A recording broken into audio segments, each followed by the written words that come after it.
Je suis très honoré, bien sûr, d'être là parmi vous.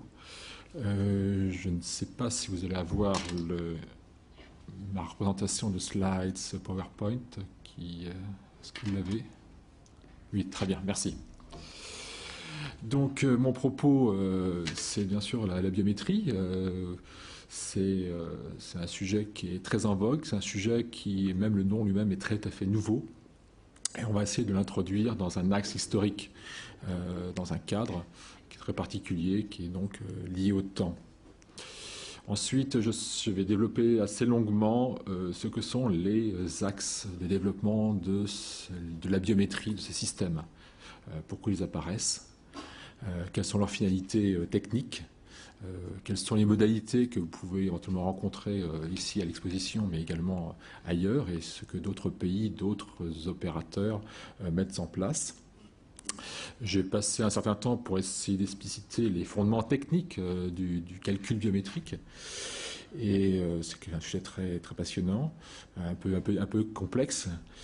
Ensuite, bien entendu, la Commission nationale informatique liberté traite essentiellement de la régulation d'un sujet éthique.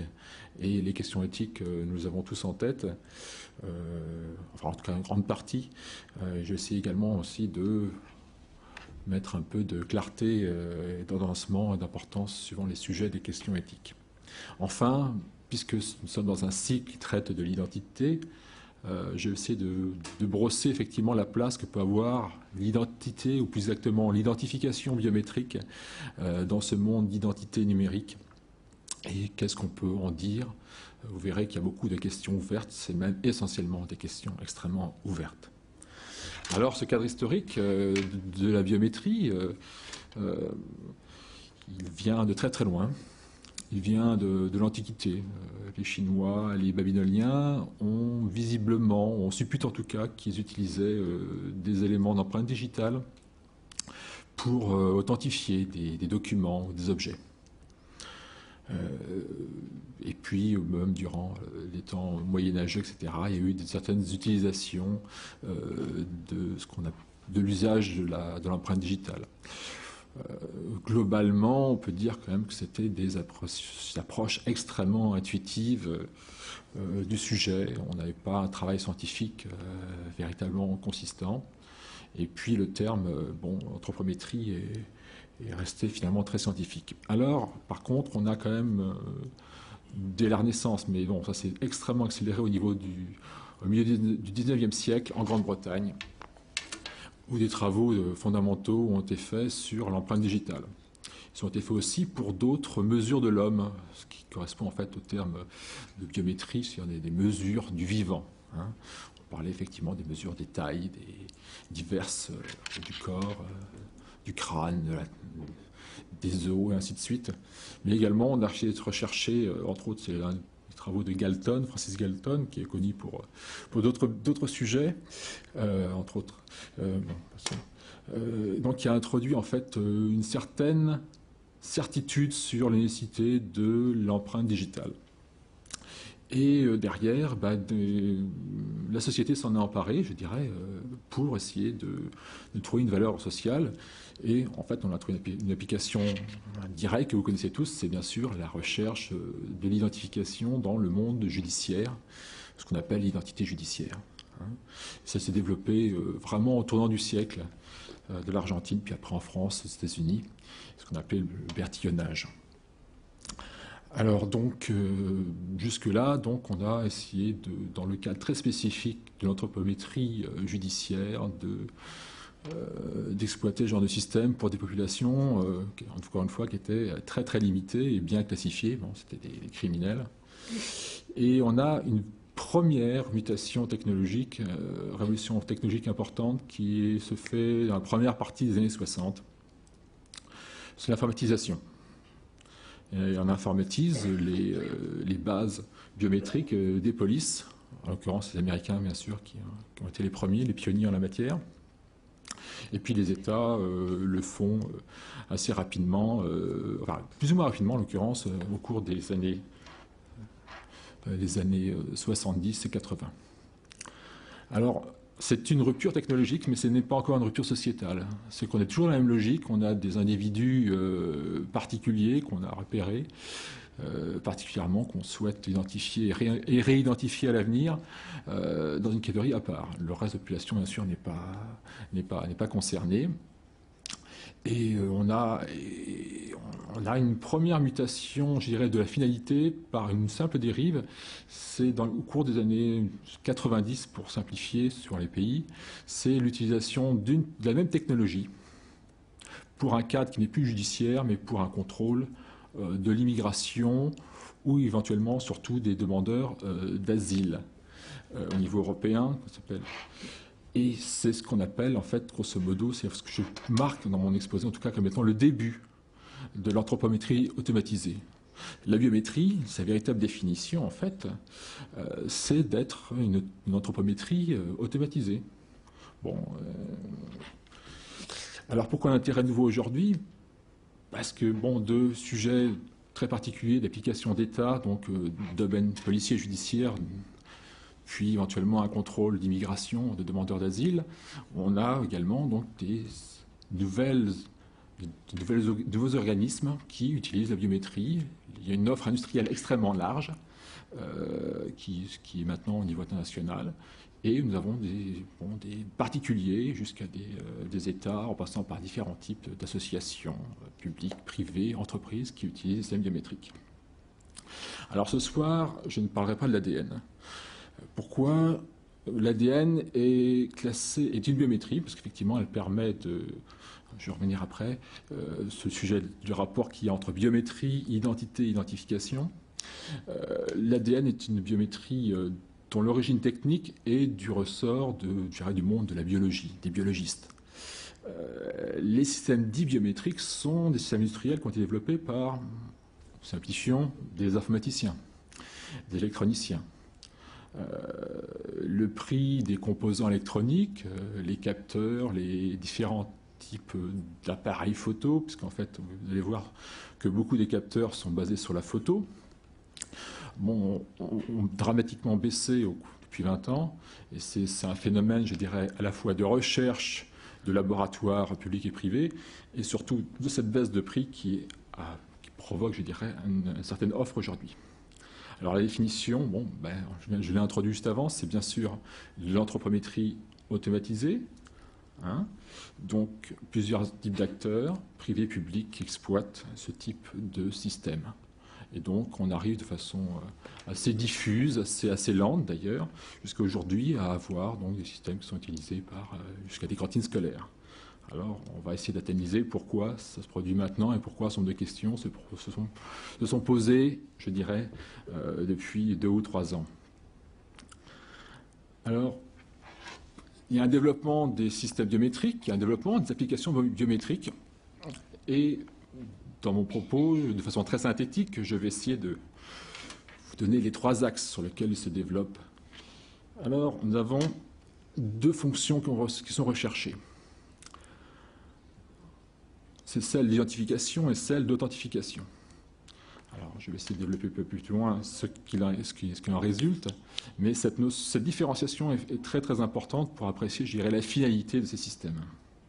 Ensuite, nous avons un axe des modalités. Les modalités, je vais les introduire également, c'est de savoir quelles sont les caractéristiques corporelles, ou comportementales d'ailleurs, qui peuvent être exploitées de façon à pouvoir être un élément d'identification, d'authentification. Et puis l'autre axe, c'est l'axe des applications, l'axe des opérateurs de traitement, qui vont dans un contexte précis, individuel jusqu'à un niveau collectif, au niveau de la nation, voire au-delà, mettre en place ce type de système. Et vous allez voir aussi qu'il y a une très large palette d'usages. Et bon, j'essaie de donner une image globale d'ensemble très synthétique de ce qui en retourne. Alors, les 2 fonctions recherchées dans un système biométrique, la première, c'est bien sûr l'identification. Donc l'anthropométrie, une des fonctions effectivement était recherchée par les scientifiques depuis très longtemps, c'est effectivement de pouvoir identifier un individu mort-vivant et le distinguer des autres. C'est une distinction d'un individu par rapport à un groupe.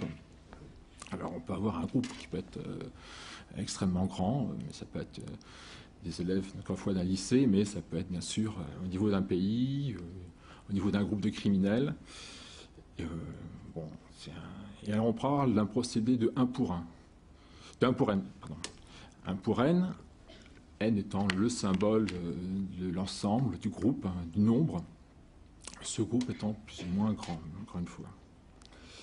Alors certaines modalités biométriques, je vais détailler par la suite, sont plus ou moins aptes à traiter l'identification, entre autres par rapport à la taille du groupe, par rapport à sa richesse, voire éventuellement à sa composition ethnoculturelle. Et par contre, un système biométrique qui est capable d'identifier un individu parmi un groupe est parfaitement capable de l'identifier par rapport à une seule personne. Et c'est ce processus qu'on appelle l'authentification. Alors, l'authentification, c'est répondre tout simplement à la réponse « Comment prouver que je suis la personne que je prétends être ?» Donc, on a une référence alléguée, proposée, identifiée entre guillemets, et puis on a un élément de preuve. Et la biométrie est là de façon à ce que votre corps parle pour cette preuve. Alors, à l'inverse, on parle d'une authentification comme étant un procédé de 1 pour 1. Une proposition, une preuve. Moi par rapport à moi-même, ou vous par rapport à vous-même. Le résultat prend une valeur oui-non. Est-ce que l'authentification s'est bien passée ou pas? Est-ce qu'elle est juste? Alors, ce système d'authentification que vous connaissez, sachez que bien sûr que quand vous allez à l'automate bancaire, vous retirez de l'argent, vous avez fait une opération d'authentification. Le terme en langage français est assez incorrect. On pourrait parler plutôt de vérification, mais bon, le vocabulaire technique étant ce qu'il est, l'anglicisme déborde, et donc nous faisons beaucoup d'actes d'identification régulièrement, sans le savoir, dont celui-ci, effectivement, qui est celui de récupérer de l'argent à l'automate ou de payer par un système de carte. Deux fonctions recherchées, ce sont grosso modo ce que les industriels vont proposer indirectement comme service à travers les systèmes informatiques qu'ils proposent. Alors, ils proposent suivant différents modèles, différents coûts, bien sûr, mais ils le proposent surtout suivant les caractéristiques corporelles ou comportementales que les individus peuvent montrer dans un contexte précis. C'est ce qu'on appelle les modalités. Donc la modalité, c'est souvent en abrégé, on la pointe sur la caractéristique qui fait référence, qui est censée être discriminante d'un individu par rapport à un autre, ou relativement fiable dans le temps, bien sûr. Nous, enfin, la plupart des scientifiques, et puis la CNIL d'ailleurs l'a reprise aussi pour des raisons d'analyse de l'éthique de l'usage de biométrie, c'est de différencier les modalités en 3 groupes. D'une part, des modalités physiques qui ont une particularité de pouvoir laisser des traces dans l'environnement. Ce sont bien sûr des éléments liés directement au fluide, bon, le sang, tout ce qui est lié à l'ADN. Quand on prend un verre, on laisse des traces d'ADN sur les bords du verre. On laisse également bien sûr des empreintes digitales sur le verre lui-même. Et donc c'est ce qu'on appelle des traces qui peuvent être récupérées à un moment quelconque après que l'individu ait pu utiliser je dirais des objets ou fait des actions dans une pièce. Donc ce sont les biométries dites à traces, où la partie corporelle, en l'occurrence l'ADN ou les empreintes digitales, sont laissées par l'individu sur un support. L'autre type de caractéristiques corporelles qu'on constate, c'est celles qui ne laissent pas de traces. Alors on voit typiquement, je vous montrer des exemples de biométrie, ou de caractéristiques biométriques de l'individu qui ne laissent pas de traces, comme l'iris, l'image de l'iris, ou l'empreinte de la main. On verra dans le détail.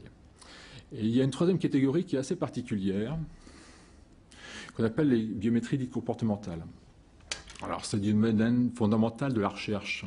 On peut dire qu'il y a très peu de systèmes en pratique. À la rigueur, la reconnaissance par signature manuscrite dynamique où un individu va signer avec sur une tablette électronique avec un stylo peut-être probablement particulier, et où toute la dynamique de la main dans la calligraphie va être exploitée par le système de façon à être utilisée. On les met souvent à part, elles posent beaucoup moins de questions pratiques, elles sont assez peu utilisées. Mais sachez que des chercheurs y travaillent et qu'elles justifient, je dirais, dans la littérature, cette classification en trois catégories. Alors, on peut également parler de leur combinaison, ce qu'on appelle la multibiométrie. En France, on essaye en tout cas d'avoir un savoir en la matière, au niveau, par exemple, du groupe des écoles télécoms. Ça permet de renforcer largement les éléments d'authentification, d'identification d'un sujet. Voici en gros ce que c'est les modalités, et je vais essayer d'aborder un certain nombre de choses dans un catalogue un peu à l'après-vert de ce que vous pouvez rencontrer, ce qui est ici à l'exposition Cité des Sciences, mais également ce qui est en pratique déjà en France. Alors, une des premières choses qu'on a essayé de faire, bien sûr, après l'empreinte digitale, c'est essayer de reconnaître les visages des individus.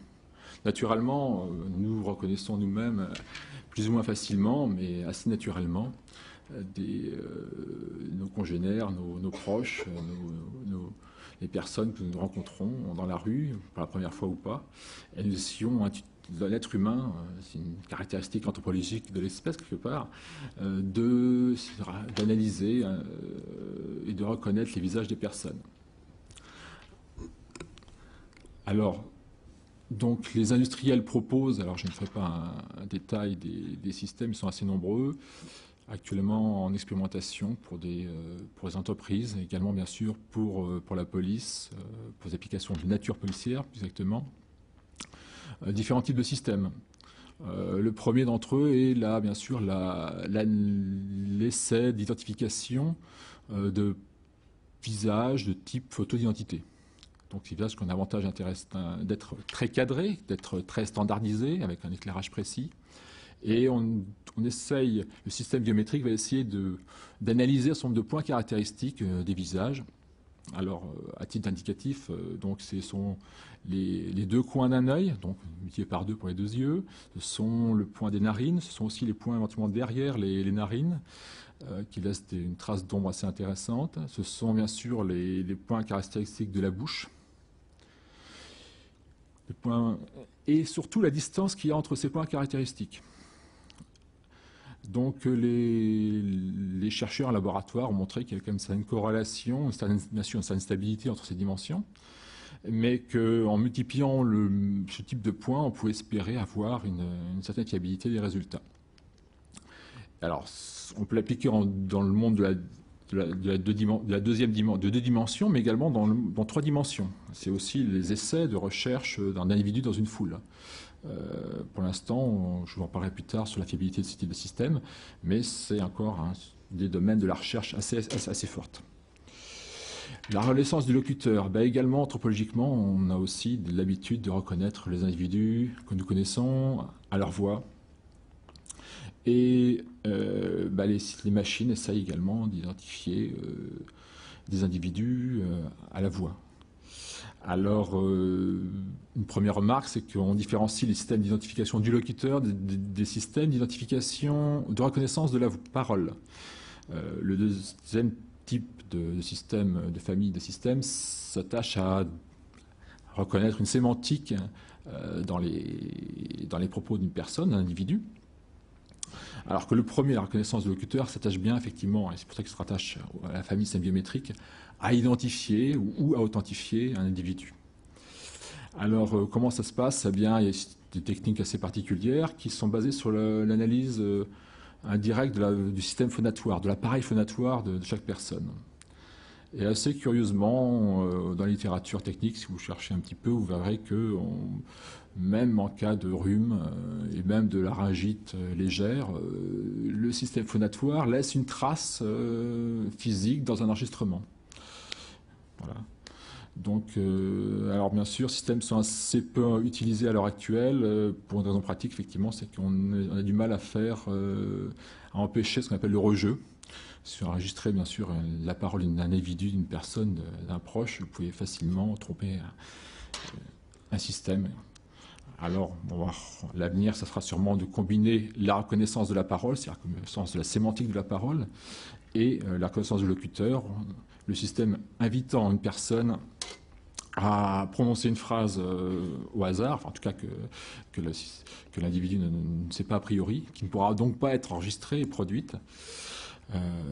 Et puis le système phonatoire sera analysé en deuxième temps. Voilà. L'empreinte digitale, également de façon un peu plus brève, toujours, depuis le 19e siècle, donc la fin du 19e, et les systèmes de policiers des grands pays occidentaux sont remplacés, je dirais, l'ensemble des fiches anthropométriques à l'ancienne par un système basé sur l'empreinte digitale. Ça a été complété très récemment, bien sûr, par l'ADN. Et on a également complété plus tard par le système des photographies. Donc, vous voyez ici, l'empreinte digitale vient avant les photographies pour ce type de système policier. Alors pourquoi les systèmes qui n'ont pas d'application policière sont basés souvent sur le même type de caractéristiques dégagées par une empreinte digitale, ce qu'on appelle des minuties. Et je vais vous montrer un petit peu sur ce schéma, cette photo. L'empreinte digitale est un ensemble donc, de crêtes et de creux qui ont différents types de structures de flux. On ne s'intéresse pas du tout aux crêtes ou aux creux, on s'intéresse aux points caractéristiques que peuvent former les crêtes à certains types d'endroits. Et donc, quand on a une ligne continue, elle a très peu d'intérêt. Par contre, lorsqu'on a des points assez spécifiques qui apparaissent comme une île, comme une terminaison de ligne, comme une bifurcation, une intersection, on a ici ce qu'on appelle dans le langage scientifique des minuties. Et c'est ce qu'on connaît depuis très longtemps et ce qu'on a prouvé scientifiquement depuis le milieu du 19e siècle. Et les systèmes techniques exploitent directement ces caractéristiques de minutie.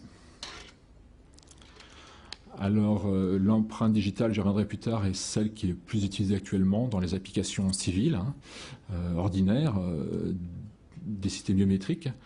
Il y a beaucoup de raisons pour cela, parce qu'on trouve des capteurs de l'empreinte digitale avec différentes techniques sur le marché, en kit si vous voulez. C'est tellement courant qu'on trouve beaucoup d'étudiants, même maintenant au lycée je crois, mais à la fac, on leur propose de faire des travaux pratiques sur la construction d'un système de reconnaissance d'empreinte digitale. Et donc on leur propose de développer du logiciel, ils n'ont plus qu'à acheter grosso modo les capteurs et on les fait travailler sur un projet d'ingénierie éducatif qui construit ce type de système. Donc, vous voyez, on a un rapport, on est passé d'un système de police très spécifique, on l'a informatisé dans les années 60, mais maintenant, on peut avoir des systèmes assez peu chers, tout à fait bricolés par beaucoup d'industriels. On trouve même maintenant des systèmes qu'on branche directement sur un ordinateur. Alors, ce qui est assez récent aussi, on peut dire que ça date d'une quinzaine d'années, à peu près. C'est le système qui essaye d'analyser la forme géométrique des mains ou des doigts. En France, on trouve essentiellement des systèmes de reconnaissance de la géométrie de la main, de la géométrie tridimensionnelle de la main. Les lignes que vous voyez sur cette photo sont en fait les mesures qui sont prises par le système. Vous voyez, ce sont des longueurs de doigts, des largeurs de doigts à différents endroits. C'est une largeur de paume en l'occurrence, il y en a probablement d'autres. Et ce qui est intéressant de voir, c'est sur la partie gauche de l'écran, vous voyez bien sûr une main en tranche. et dans lequel vous avez 2 mesures. En fait, il y a probablement 3 mesures qui sont prises. Et l'ensemble formant une photo. Alors, j'ai introduit une notion qui est particulière, c'est la notion de capteur. C'est que les systèmes biométriques ont une interface entre l'homme et puis la boîte noire électronique qui est derrière, ça s'appelle un capteur. Ce sont des appareils photo intelligents, plus ou moins. Mais ici, on a augmenté le système avec des picots qui permettent de faire un placement précis de la main, donc pour avoir une standardisation, je dirais, du placement de la main. Mais également, on a un miroir sur le côté gauche qui est incliné à 45 degrés et donc qui permet donc de reproduire sur une photo à 2 dimensions les trois dimensions en fait, d'une main et donc d'en extraire les mesures adéquates. Et donc c'est un système qui finalement n'est pas très cher à produire et puis qu'on utilise. Alors, que dire d'autre sur ce système? Simplement que les mesures ou la corrélation des différentes mesures de la géométrie de la main sont pas suffisantes pour permettre l'identification d'un individu parmi d'autres. Donc c'est un système qu'on utilise actuellement j'y reviendrai plus tard, pour l'identification simple dans différents contextes. On y reviendra sur les cantines scolaires. Nous avons ici une image d'un iris. Alors l'iris, c'est quelque chose qui est également connu depuis 25-30 ans. C'est un Anglais qui a exploité en fin des années 60, qui a déposé des brevets sur le sujet. Alors l'iris, ce sont des microtubes qui sont, on peut voir, hein, j'espère en tout cas ici, des traces qui sont enchevêtrées et dont l'enchevêtrement a été créé dans la phase fœtale. Comme les empreintes digitales d'ailleurs. Donc elles sont stables au cours de la vie d'un individu. La couleur de l'iris peut varier d'ailleurs, vous le savez. Mais la richesse stochastique de cet enchevêtrement de tubes fait qu'on peut l'exploiter si on trouve un capteur intéressant pour faire une photo adéquate de l'iris d'un individu. Alors, en passant, on sait que bien sûr que l'iris peut donner certains types d'éléments sur l'état de santé des personnes, ce qu'on appelle l'iridologie. Je voudrais juste évacuer cette question-là tout de suite.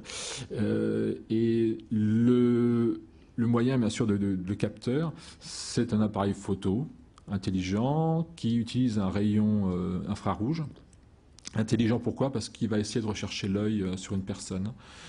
Il y a une interaction assez particulière pour que l'œil soit ouvert, orienté et soit bien sûr inférieur la présence soit inférieure à 260 cm, donc c'est une contrainte assez forte à l'heure actuelle qui pourrait baisser l'avenir, qui permettent une capture, une photo d'iris. Les 2 iris étant très différents l'un de l'autre.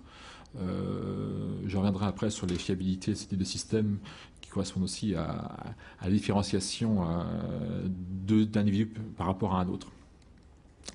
Alors les biométries comportementales, je l'ai juste évoqué tout à l'heure, on a assez peu d'exemples en pratique. Je pense que elles ne sont pas tout à fait mûres. Beaucoup de chercheurs travaillent dessus. Ça peut être intéressant pour des cas très particuliers au niveau policier, mais par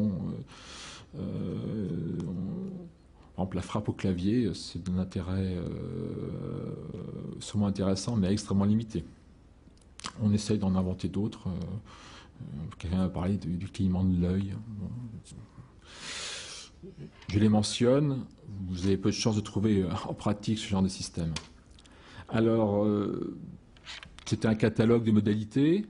Il faut savoir qu'on cherche actuellement de nouvelles modalités qui présentent des avantages de fiabilité ou d'ergonomie nouveaux. Alors l'empreinte palmaire, c'est quelque chose qui n'est même plus de la science-fiction. On essaie de l'exploiter au niveau policier. Éventuellement, on exploitera sur des demandeurs de visa à l'avenir. Les réseaux veineux, ce n'est presque plus de la science-fiction. Au Japon, nous avons vraiment des systèmes en usage. On essaie également de voir des systèmes basés sur la métrique du squelette. Alors, avec des capteurs particuliers, bien sûr, là on est dans le domaine du rayon X. Des gens essaient d'analyser l'odeur des individus, de savoir si on peut faire de l'identification, de l'authentification par une méthode avec des capteurs bien sûr très particuliers, donc on est au niveau du biologique ou du chimique. L'avenir est ouvert pour beaucoup de ces modalités futuristes peut-être, hein, nous verrons. En tout cas, beaucoup de chercheurs y travaillent. Alors, donc on a une histoire de l'anthropométrie, on a une informatisation qui apparaît,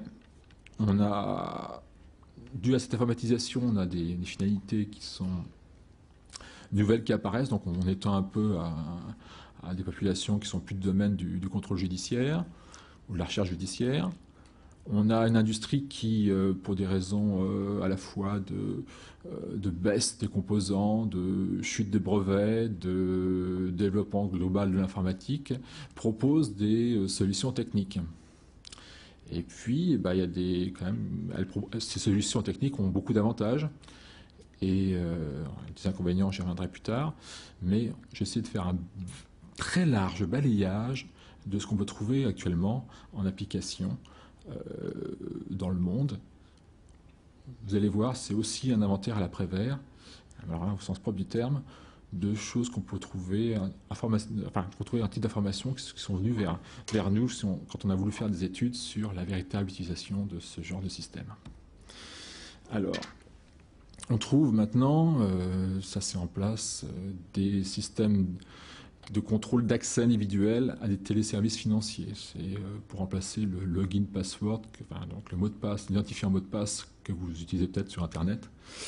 On peut remplacer ce type d'authentification par l'empreinte digitale, par exemple, et voir l'iris. Dans un autre type de secteur avec une autre importance, c'est la prise systématique d'empreintes de tout passager non nord-américain arrivant sur le territoire américain, par exemple. Mais d'autres pays le pratiquent aussi de façon plus marginale. Donc, si vous allez aux États-Unis, soit à la phase de visa qu'on a actuellement ici en France, soit si vous avez la chance d'avoir un passeport ad hoc sur place, à l'arrivée de l'aéroport, on va vous prendre deux empreintes digitales. Donc pas l'ensemble des doigts des deux mains, mais d'un doigt par main.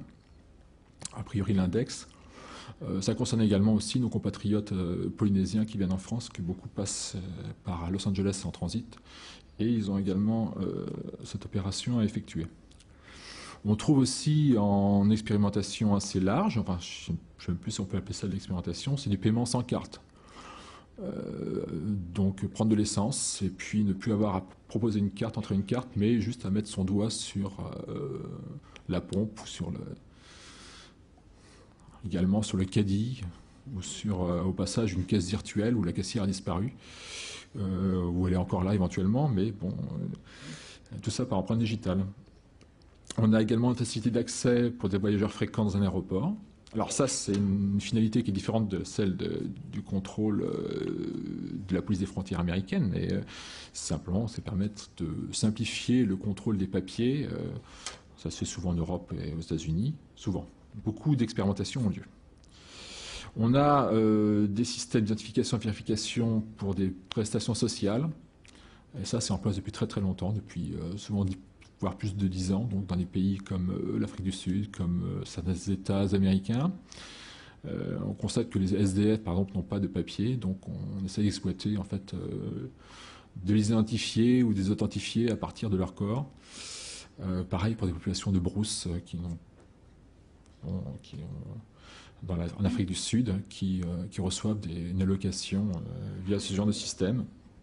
La caisse ou l'automate bancaire de prestation sociale se déplaçant et puis en déposant son empreinte digitale sur un capteur, les gens reçoivent leur allocation. Alors, j'ai peut-être déjà évoqué tout à l'heure, donc c'est le déblocage de l'accès à un ordinateur ou d'un téléphone portable par la biométrie. Alors, on travaille sur l'empreinte digitale souvent.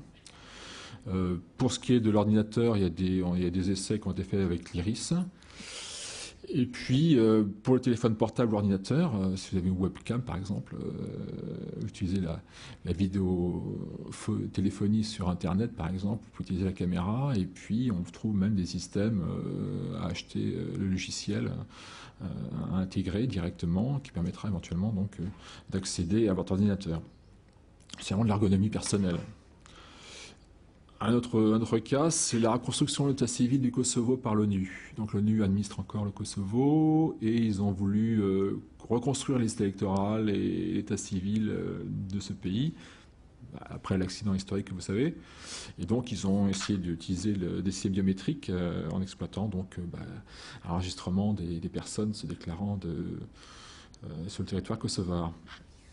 Alors on trouve également un système de contrôle des horaires de travail. On trouve ça en France, entre autres, hein, par le système de géométrie de la main. On trouve ça aussi à l'étranger. On trouve bien sûr le système policier. Lui, il reste toujours là, il reste toujours en place. Alors, le système américain, dit du FBI, en fait, il y a 33 millions d'individus qui sont répertoriés dedans. Alors, il n'y a pas forcément toutes les empreintes. Il y a aussi des empreintes de personnes non identifiées, donc qui ont été prises sur une scène criminelle et qu'on n'a pas pu identifier. En France, on est à peu près autour de 1,5 million dans le fichier qu'on appelle le FAED. Le FAED est bien sûr contrôlé par la CNIL. On a les utilisations de la biométrie pour le contrôle d'accès à des locaux réservés. Alors là, je ne rentre pas dans les détails, mais enfin en tout cas, l'usine nucléaire de La Hague a site de contrôle. Il y a un rectorat qui l'utilise pour le contrôle d'accès à la salle des examens, pour limiter bien sûr les personnes, les ayants droit à l'accès. La Banque de France, typiquement, c'est tout à fait légitime pour des salles particulières, voire même des bureaux de poste. Alors je ne sais plus si c'est en France ou à l'étranger, là j'ai un petit doute. Alors le contrôle de flux du parloir famille de la prison de la santé. Non, c'est tout à fait sérieux. Les détenus ont un droit de parloir avec leur famille. Et en fait, les gardiens ont un gros problème de temps et on essaye de gérer le flux de ces parloirs à travers un système biométrique. Alors donc, les détenus, à l'arrivée de la prison, au greffe, on leur donne une carte magnétique. Et on leur prend la géométrie de la main, enfin les données de la géométrie de la main, qui sont utilisées après lors de leur parloir. Et on utilise le contrôle de flux pour des cantines scolaires avec le même système. Donc ce sont des élèves qui vont... c'est pas de sécurité très forte, hein, mais ça peut proposer un intérêt particulier. Ensuite, on a des vérifications biométriques pour les distributeurs de billets, et là, on n'utilise plus vraiment l'empreinte digitale, mais carrément donc l'analyse du réseau veineux d'un doigt. Donc, on suppose que les industriels ont fait une analyse très fine, et donc on introduit dans une boîte noire ou un tube noir un doigt, et le système est capable de directement vous donner de l'argent. Vous n'avez plus qu'à définir le montant que vous voulez obtenir. On a également une expérimentation qui s'est passée en France, qui est achevée sur les visas biométriques, c'est-à-dire que certains consulats pour certains pays, on a demandé aux demandeurs de visas de faire un enregistrement d'empreinte digitale qu'on a mis je vais revenir sur le terme de gabarit, mais en tout cas on a codifié l'empreinte digitale et qu'on a mis dans une petite chip qui était posée sur le passeport à côté du visa. Et ça rentre en fait dans le cadre du programme VIS, qui est un programme européen de contrôle des visas de la zone Schengen. Alors on a aussi un contrôle de l'enregistrement unique sur des listes électorales. Alors ça, on a plusieurs applications. Alors je cite le Venezuela, le Nigeria et d'autres pays d'Afrique. C'est des millions de personnes, bien entendu, pour chaque pays. L'idée, c'est de voir si une personne est enregistrée 2 fois, voire éventuellement si une personne a voté 2 fois, ce qui est un peu plus dur. Bon, je ne rentrerai pas dans les détails. Et puis, alors, je finis sur une application ergonomique très simple. Ce ne serait pas plus simple, finalement, dans une voiture que vous partagez avec plusieurs membres de votre famille ou avec plusieurs collègues d'une entreprise. Et puis, vous êtes reconnu en posant votre doigt sur un capteur ou en disant que je suis moi. Et le système va reconnaître, votre voiture va reconnaître à la voix. Et puis tous les réglages vont se mettre automatiquement en place. C'est donc les réglages du rétroviseur, le positionnement du siège, que sais-je encore, vos préférences de musique ou d'air conditionné, bon, tout sera mis en place automatiquement. Voilà, donc la biométrie, ça peut servir à tout ça. Et puis il y a d'autres choses qu'on n'a pas encore inventées. Intéressant. Alors tous ces systèmes-là, ils ont en commun un fondement scientifique moi je propose de dénommer sous le terme de calcul biométrique. Alors, qu'est-ce qu'il y a dans la boîte noire derrière qui fait qu'on peut identifier ou authentifier une personne? Alors, c'est d'abord un traitement informatique, bien sûr, ça c'est évident. Et on peut le décomposer en 4 processus qu'on applique à 2 phases différentes. J'espère ne pas être trop long et trop compliqué, mais c'est important de donner des éléments de culture scientifique sur le sujet. Alors, le premier processus, alors celui qu'on peut percevoir, bien sûr, c'est la notion de capture. Hein. C'est souvent une capture d'une image. Alors, on a bien vu qu'il y a beaucoup d'usages d'appareils photo, voire de caméras, mais dérivés. Et c'est surtout de capturer une image propre au sens figuré. Alors l'image du visage, c'est évident. C'est également pour sens propre pour l'empreinte digitale dans de nombreux cas, ou au sens figuré. Des fois, on utilise des capteurs assez sophistiqués, à infrarouge, à ultrasons, à capacitif électrique, etc. Le microphone pour le locuteur. C'est bien sûr le médium associé. Et donc, on a un système qui va être capable de prendre une séquence ou une photo à l'entrée et d'en produire quelque chose d'informatique. Ce quelque chose d'informatisé, c'est la production de ce qu'on appelle un gabarit. C'est la production d'une structure de données spécifique. Spécifique souvent au constructeur et bien sûr surtout spécifique à la modalité, c'est-à-dire aux caractéristiques corporelles de la personne, et que le système pourra interpréter. Ce sont bien sûr les mesures telles que, par exemple, ce que je les ai décrites tout à l'heure pour la main ou pour le visage. Hein.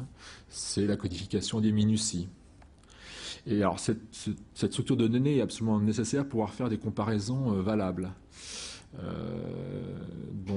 Je vais vous donner un exemple assez simple, parlant de ce qu'on appelle le gabarit de l'empreinte digitale. À quoi ça ressemble, un gabarit d'empreinte digitale? C'est un tableau, c'est une structure de données en tableau. Vous avez par ligne une description des minuties, numéro 1, numéro 2, ainsi de suite. Et chaque minutie est décrite avec 4 paramètres. Alors, on a besoin de localisation de la minutie sur un doigt. Alors, XY, typiquement. On a le type de la minutie. Alors, tout à l'heure, vous avez donné quelques exemples. La bifurcation, le lac, le point, le delta, ça correspond à ceci. Et suivant, et beaucoup de ce type de minutie sont orientés. Ouais, le système essaie d'exploiter l'orientation de cette minutie pour différencier éventuellement 2 minuties du même type placées à un endroit à peu près similaire, mais d'orientation différente. Et puis, on étend le tableau avec le plus de minuties qu'on puisse avoir. Alors, on trouve en pratique 30 à 80 minuties qui sont produites par une capture d'un doigt. Alors, c'est assez étonnant pour les gens qui connaissent le système légal français, c'est qu'en fait, en France, on a besoin, pour identifier une empreinte digitale de façon certaine, du point de vue légal, d'avoir 12 minuties. C'est un nombre considérablement moins. Alors, ça se justifie de façon très simple, c'est que les systèmes biométriques sont des systèmes automatiques. Ils manipulent du flou, alors que les systèmes judiciaires, lui, ce sont vraiment des analyses qui sont faites à l'œil nu par un expert.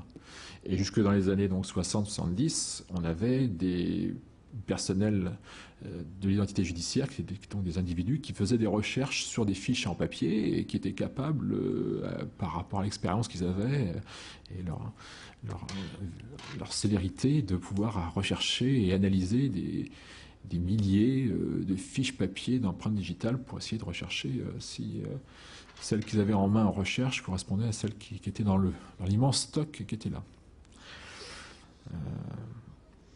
Voilà. Donc on a un gabarit. On a un gabarit qui est donc une structure standardisée, des caractéristiques corporelles, voire comportementales. Et puis, dans un processus d'identification, il faut effectuer des comparaisons. Alors, on compare deux structures similaires, une en entrée et l'autre qui est en référence. Alors, dans l'identification, on a a priori eu un gabarit enregistré, et donc celui qui se propose à l'identification, celui qui allègue l'identité, va se faire capturer l'élément corporel en question. Le système va produire un gabarit, et puis le gabarit, on va essayer de le comparer, on va essayer de faire un matching avec celui qui est en référence. Et puis le quatrième processus, le processus final, c'est la conclusion. Les systèmes biométriques, bien sûr, ils proposent une certaine forme de conclusion. Alors, il y a deux formes principales de conclusion. Ils avaient une conclusion sous forme de conseil. Et c'est le cas, typiquement, des systèmes automatiques AFIS de la police, où finalement, l'officier de police judiciaire, lui, on ne lui dit pas c'est cette personne, c'est pas cette personne, on lui donne une liste ordonnée par ordre de probabilité que telle empreinte corresponde à une ou à plusieurs des individus répertoriés dans leur fichier. Et puis, il y a la forme pratique nécessaire. C'est la réponse oui, non. C'est le système vous a reconnu ou pas. Est-ce que j'accède à mon ordinateur? Est-ce que le portillon s'ouvre? C'est une forme de réponse oui, non. Alors, l'ensemble de ces quatre processus servent à deux phases. Une première phase qui correspond en fait à l'enrôlement, c'est l'enregistrement d'un individu dans un système. Pour que le système vous identifie et où vous authentifie, vous êtes bien entendu être connu par ce système. Et cette phase, je dirais, d'enregistrement préalable, c'est ce qu'on appelle l'enrôlement. Alors c'est un terme qui semble un peu militaire, etc., mais c'est celui qu'on trouve dans la littérature scientifique. C'est une condition préalable, bien entendu. Et puis derrière, on a un contrôle. Ça, c'est la phase d'exploitation du système biométrique. Et ce contrôle, c'est le processus qui va s'achever par le processus de conclusion qui va en fait être au niveau interne du système, qui est une recherche de distance ou de valeur. Alors, la mesure de distance, c'est donc une phase de recherche de matching, c'est ce qui mesure entre deux gabarits. C'est une mesure donc au sens le plus élémentaire du terme, le plus intuitif du terme, celle que vous avez. Et puis, cette distance, en pratique, elle n'est jamais égale à zéro, parce que, tout simplement, on est incapable de faire typiquement deux photos identiques. On est incapable de poser deux fois de la même manière un doigt sur un capteur, de poser deux fois de la même manière une main sur un capteur d'empreinte de la géométrie de la main. On est absolument incapable de faire une photo de famille, de faire deux fois la même photo. Et donc, on a toujours une petite différence. Et on s'est depuis très longtemps en informatique gérer ce type de différence. Beaucoup d'aléas physiques et pratiques donc induisent cela. Donc, alors ça c'est quand même un message important ce soir, c'est que le fondement même du calcul biométrique, c'est un calcul de probabilité. Donc les conclusions d'un système biométrique sont des conclusions incertaines. Elles ont l'incertain pouvant lui-même être relativement fiable. 99%, c'est encore de l'incertain à 1%. Mais le fondement même du calcul, c'est de travailler sur, non pas le hasard, mais sur des statistiques, sur de la probabilité. Alors, vous avez vu tout à l'heure qu'on a des phases de conclusion intéressantes, donc qui donnent d'un côté un ordonnancement de décision à titre de conseil par rapport à une personne qui opère le système, mais avec le système biométrique donne du réponse oui-non. Ce type de réponse oui-non, quand on a de l'incertain, on le résout très simplement, c'est qu'on applique un seuil discriminant. Donc, admettons que je souhaite que pour rentrer chez moi, je veuille avoir une certitude extrêmement élevée. Je vais mettre la barre extrêmement haute. Je vais mettre la barre peut-être symboliquement à 99,99%. Et si, par exemple, c'est une sorte de simple cantine scolaire où je peux tout à fait laisser passer un enfant parce que au repas, bon, ben, on pourra baisser le système. Alors, c'est quand même deux intérêts, ce système de seuil. C'est qu'on peut orienter un système biométrique pour être plus sûr, plus sévère, ou plus lâche. J'y reviendrai tout à l'heure. Et ça induit en fait, entre autres, les taux d'erreur de ce type de système. Alors moi, je vous propose de façon très simple, hein, parce que la littérature scientifique qui est très débordante en la matière, en spécifie beaucoup. Donc on a d'abord un premier taux d'échec qui est celui de l'échec à l'enrôlement. Donc, une des premières phases incontournable, c'est que les gens soient enrôlés. Et donc il y a des gens qui ne sont pas enrôlables. Alors ils ne sont pas enrôlables pour différentes raisons, temporairement ou définitivement, hein, bien sûr. Alors, il y a des handicaps qui sont irrémédiables, mais il y a également le fait que, par exemple, si un capteur travaille au niveau du derme de l'empreinte digitale, ben, si vous passez le week-end à faire du bricolage dans le plâtre ou je ne sais pas trop quoi, faire du détergent, comme c'est le cas de beaucoup de travailleurs d'ailleurs, il y a beaucoup de métiers qui impliquent que l'empreinte digitale ne peut pas être lue à travers un certain type de capteur, pour être précis. On a un type d'échec à l'enrôlement. Et ce type d'échec devrait être mesurable et il est mesurable. On a un autre type d'erreur qui est bien sûr les fausses acceptations. Bah, c'est l'exemple que j'ai pris à l'instant de la cantine scolaire qui peut se permettre de ne pas avoir trop d'ennuis avec les élèves si le système est plus ou moins fiable. Et puis on va laisser passer quand même les élèves au droit de manger après tout, s'il n'y a pas de trop est servi. Bon, c'est pas trop grave. C'est beaucoup plus grave si on a des systèmes, bien sûr, policiers, de contrôle dans les prisons, pas en France mais à l'étranger. L'identification policière, bien sûr. Si on identifie une personne à tort, ça peut avoir des conséquences beaucoup plus graves. Alors à l'inverse, on a les faux rejets, c'est-à-dire en fait où le système techniquement n'identifie pas une personne qu'il devrait identifier. On a beaucoup de genres de cas dans les systèmes de reconnaissance du visage où finalement on a des aléas physiques ou d'éclairage ou d'habillement ou de maquillage qui font que le système peut rejeter à tort une personne. À l'inverse, le même type d'aléa peut entraîner une fausse acceptation. Alors ces taux sont largement en débat au niveau de la communauté scientifique, ça pose beaucoup de problèmes. Et ce qui est curieux, c'est que moi qui regarde le sujet depuis un certain temps, depuis que je suis à la CNIL en tout cas, j'ai des fois des problèmes de savoir certain de ce qu'on affiche est vrai ou pas. Alors je mentionne simplement qu'effectivement à l'heure actuelle, on manque beaucoup d'informations qualifiées et fiables. C'est que beaucoup d'opérateurs ou d'industriels ont des données et on ne sait pas vraiment si elles sont vraies. Et que certains laboratoires aimeraient faire des campagnes d'expérimentation, ils ont beaucoup de mal. Alors il y a des raisons à la fois donc industrielles, mais aussi des raisons techniques qui justifient qu'on a du mal à se mettre d'accord sur l'interprétation d'un taux, par exemple. À titre d'exemple, je mentionnerai par exemple dans les 4 processus que j'ai énumérés tout à l'heure, il y en a un qui est très difficilement modélisable ou reproductible dans un cadre scientifique, c'est celui de la capture.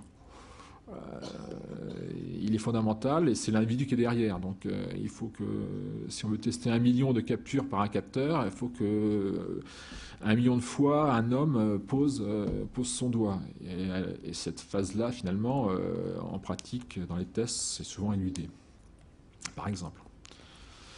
Alors maintenant, les questions que vous avez sûrement en tête, savoir toutes ces modalités de ce système, qu'est-ce qu'ils valent? Comment sont-ils fiables? Est-ce qu'il y a-t-il des risques associés? Alors, le tableau est blanc, il va le rester. Le problème, c'est qu'effectivement, on a des informations qui sont souvent contradictoires. Bon, enfin, on a quand même des éléments intéressants. La biométrie, dont je n'ai pas parlé ce soir, pour des raisons, enfin, j'ai évoqué pourquoi je l'ai traité à part, la plus fiable reste a priori à l'heure actuelle encore l'ADN, qui définit bien sûr un individu par rapport à un autre, à l'exception des jumeaux homozygotes. Alors on a des taux actuellement, on suppose de 1 sur 6 milliards. Grosso modo, c'est la population mondiale, donc enfin, c'est par hasard bien sûr, c'est pas là actuellement, les systèmes employés par exemple par la police, par exemple, donnent une fiabilité de ce genre. Chèque l'enrôlement, ça n'a pas tellement de sens, si, quand même, parce que c'est dans le système policier, si la trace n'est pas suffisamment pure, euh, suffisamment valable, peut-être trop vieille, on a un problème. Vous voyez, l'ADN, c'est très particulier, c'est une biométrie hautement avec trace. Alors dans les autres, tels que j'ai traités ce soir, l'empreinte digitale est également un très très bon facteur. Les industriels affichent entre autres français, ils ont d'ailleurs probablement de bonnes raisons pour le faire, d'excellents taux de fiabilité, que ce soit à l'enrôlement, en fausse acceptation, en faux rejet. Le problème, c'est de savoir ce qui va en pratique, par exemple, si on devait contrôler systématiquement l'embarquement de passagers dans un aéroport. C'est une pratique qui n'est pas actuellement une pratique de masse. Et bon, il y a des expérimentations qui se font un peu en France, mais un peu plus grosse en Allemagne. Mais quand on a une population de 1000 personnes, c'est autre chose que d'avoir une population de plusieurs millions de personnes. Ce qui pourrait être le cas d'une carte d'identité nationale biométrique. Mais enfin, grosso modo, on peut dire qu'on a des taux d'échec à l'oralement, par exemple, de l'ordre de 1 à 3%, des faux rejets de l'ordre également de 1 à 3%. Théoriquement, on pourrait en avoir moins, mais bien sûr, il y a tous les aléas pratiques qui sont liés au système, aux individus, Dieu merci. L'IRIS, c'est également une excellente technique qui a le même type de, grosso modo, de fiabilité que l'ADN, pour simplifier. Mais il n'y a qu'un seul industriel. Donc, cet industriel a des données relativement fiables sur des grosses populations. C'est un industriel américain, mais dont l'origine est anglaise. Sur le visage, alors là par contre, on a tout et n'importe quoi, je dirais. Alors là, on est vraiment dans le domaine de la conjoncture absolue. Ce qui est intéressant, c'est quand même au niveau des images d'identité, celles qu'on pourra utiliser éventuellement pour des cartes d'identité, par exemple. Bon, peut-être qu'on a de l'ordre de un peu moins de 10% de fausses identifications. Bon, peut-être. Mais tout ça peut changer. Alors, un autre message, c'est qu'en fait, les usurpations d'identité, je vais revenir plus tard sur la sécurité des systèmes, sont également sujets à conjecture. Pardon. Quant à la géométrie de la main, bon, dans ce cas-là, on a un système qui est purement d'authentification et on n'a également pas de retour. On devrait en avoir, parce que maintenant, les cantines scalaires s'équipent lentement. Enfin, on a quand même plusieurs cantines scalaires en France qui sont équipés. Peut-être qu'un jour, la CNIL ou d'autres laboratoires à caractère plus sociologique, par exemple, pourront avoir des informations fiables. Alors, je vois que je suis commencé depuis plus d'une heure, donc je vais essayer d'achever assez rapidement, malheureusement, sur les questions éthiques. Les questions éthiques de biométrie, bon, elles ont différents ordres. D'abord, le sujet de l'erreur biométrique. Alors, j'ai parlé bien sûr du fondement du calcul biométrique, qui est celui pas du hasard, mais de la probabilité. Il y aura donc des erreurs. On a vu des personnes qui ne sont pas enrôlables, des personnes qui sont enrôlées, mais qui, pour une raison quelconque, ne sont pas reconnues ou faussement reconnues. Et ce qui provoque des erreurs. Donc, il y a forcément un traitement social de ces erreurs, au sens social au sens large. Hein.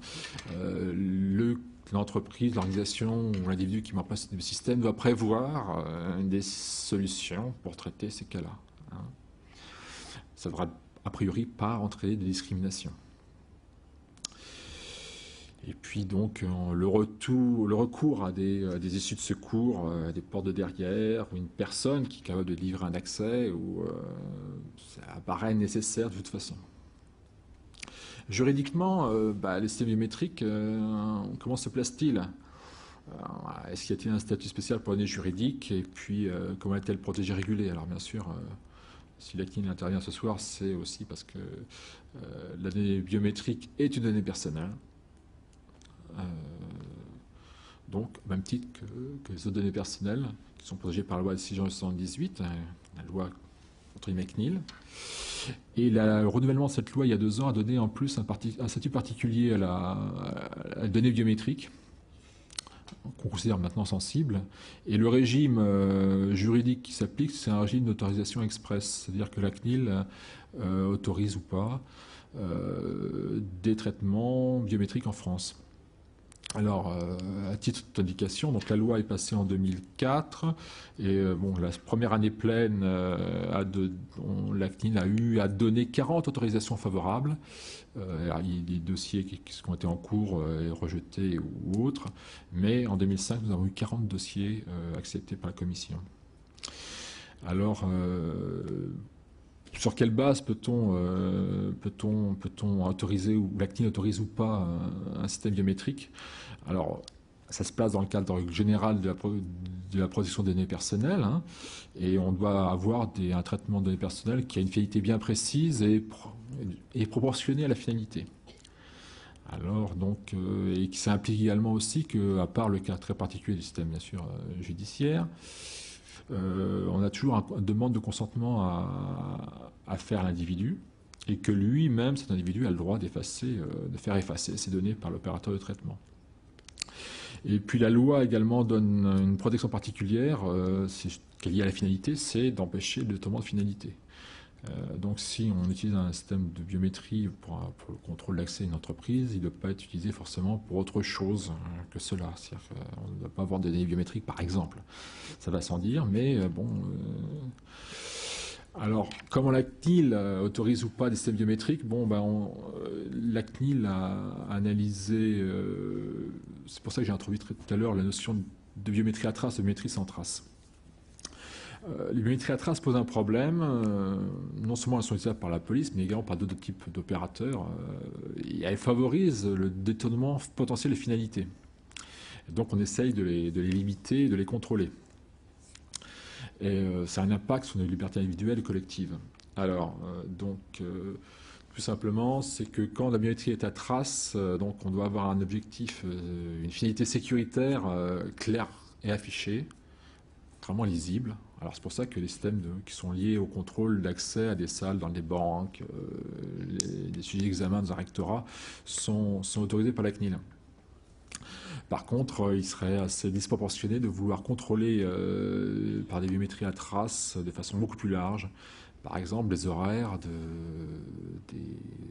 salariés dans une entreprise, ou de contrôler par l'empreinte digitale, typiquement l'entrée de cantine scolaire.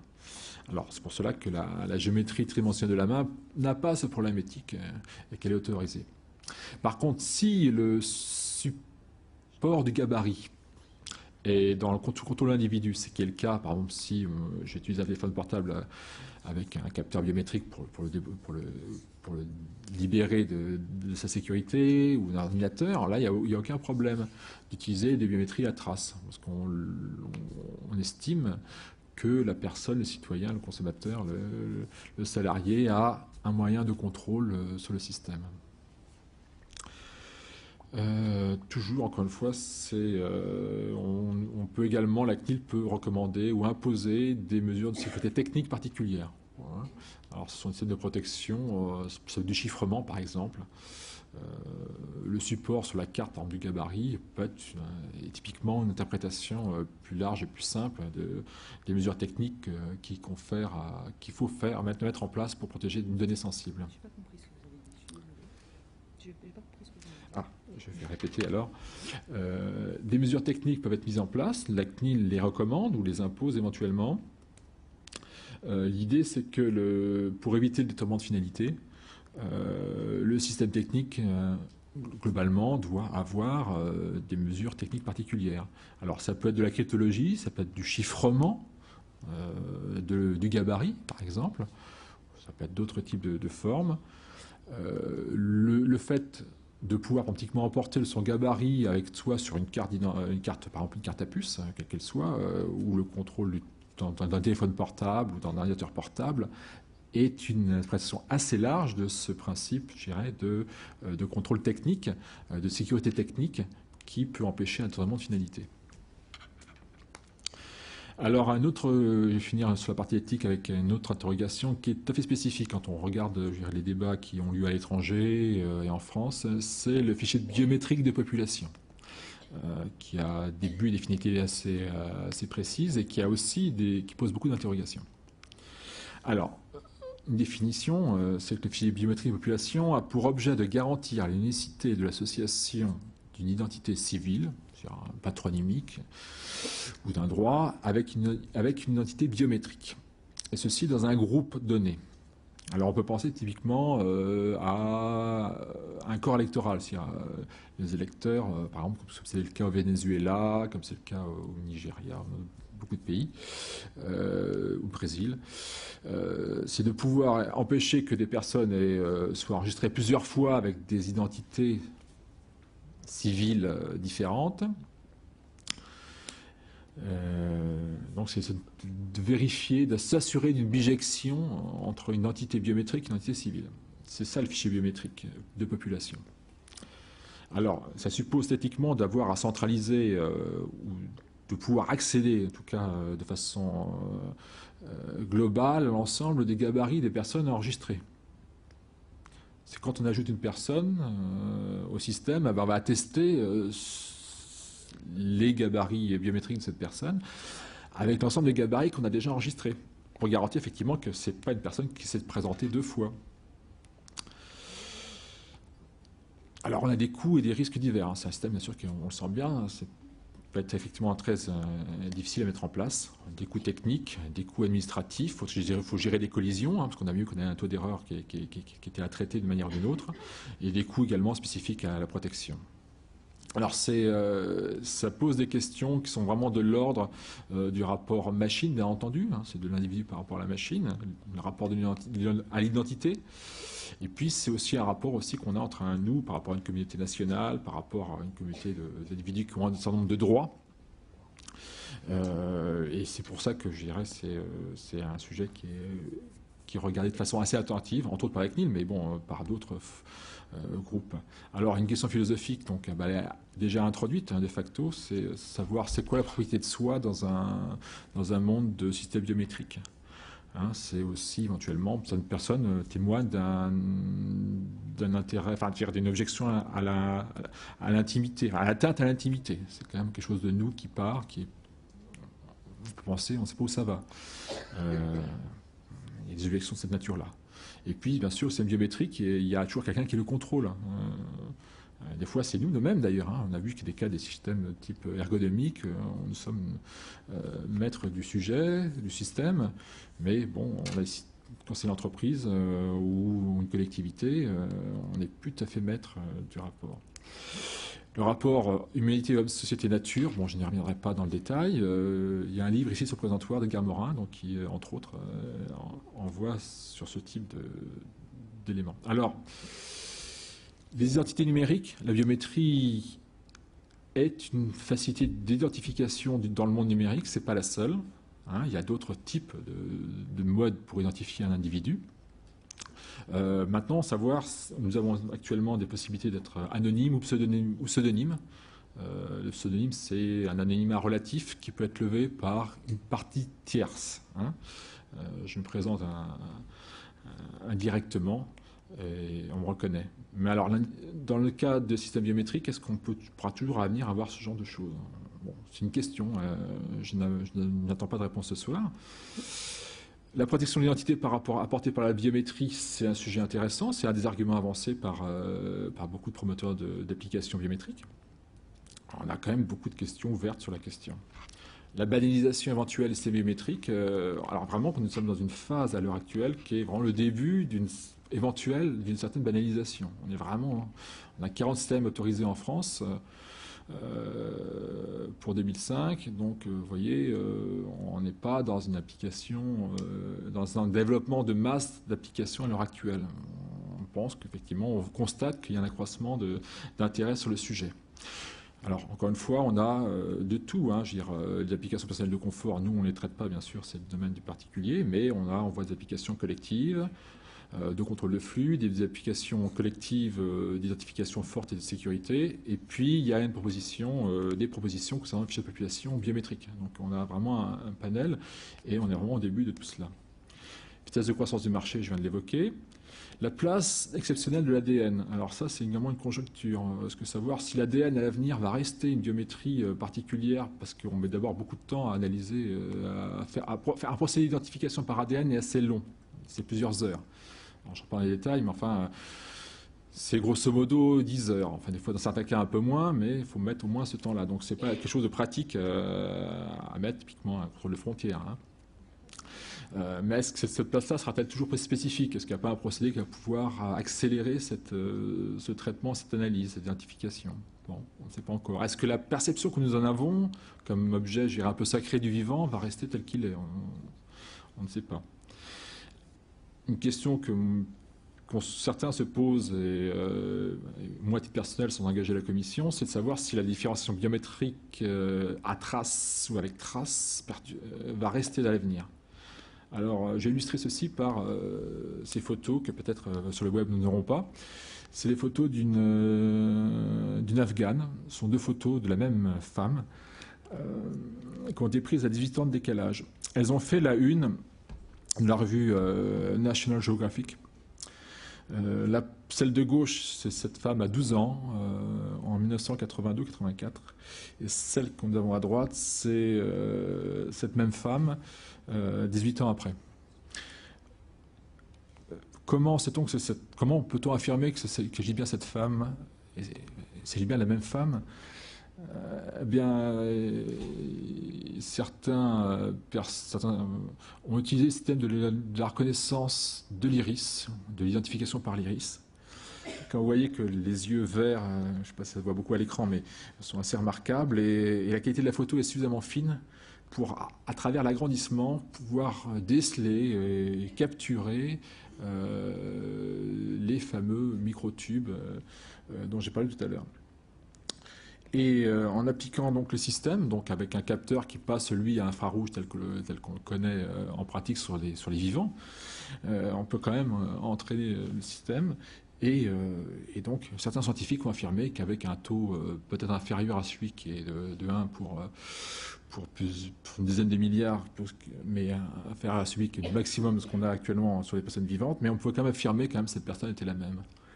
Et moi, cette photo, elle me frappe parce qu'il s'agit bien d'une personne qui a une vie derrière. C'est une femme qui a connu les camps de réfugiés en Afghanistan. Et c'est vrai qu'on a un contraste très fort entre un procédé technique d'identification et puis l'identité que nous faisons d'une personne, l'identité de l'humanité. Je vous la laisse à méditer éventuellement. Également, un sujet à conjecture, c'est la valeur de sécurité des systèmes biométriques. On a bien vu tout à l'heure qu'il y avait des applications de sécurité, hein, l'aspect contrôle de flux l'aspect sécurité étant très faible par rapport à d'autres types d'intérêts. Mais il y a des systèmes de sécurité forts qui sont basés sur les biométries. Et beaucoup de gens qui travaillent sur le domaine de la sécurité, que j'écoute attentivement, me disent, quand même à long terme, qu'est-ce que ça vaut? On a quand même des gros doutes. Enfin, donc, je vous les retransmets ici. Ce que beaucoup considèrent, c'est que la biométrie est un très bon système d'identification. Mais par contre, c'est un système d'identification plus faible. En tout cas, pas aussi fort que celui qu'on croit. Ou plus exactement encore, dont la valeur à l'avenir va être mise, entre guillemets, challengée, donc, si jamais on les déploie de façon beaucoup plus massive, on va trouver bien sûr des individus qui vont essayer d'usurper des identités pour authentifier, pour avoir accès à des données, des valeurs particulières. Alors, j'ai conclu avec un peu de retard. Ça fait 1h15 que j'ai commencé mon exposé. Je m'en excuse. Je voudrais quand même dire que la biométrie, donc, en conclusion, c'est une mesure, mais que j'espère que la biométrie ne sera qu'une mesure du risque et pas une mesure de l'humanité. Je vous remercie.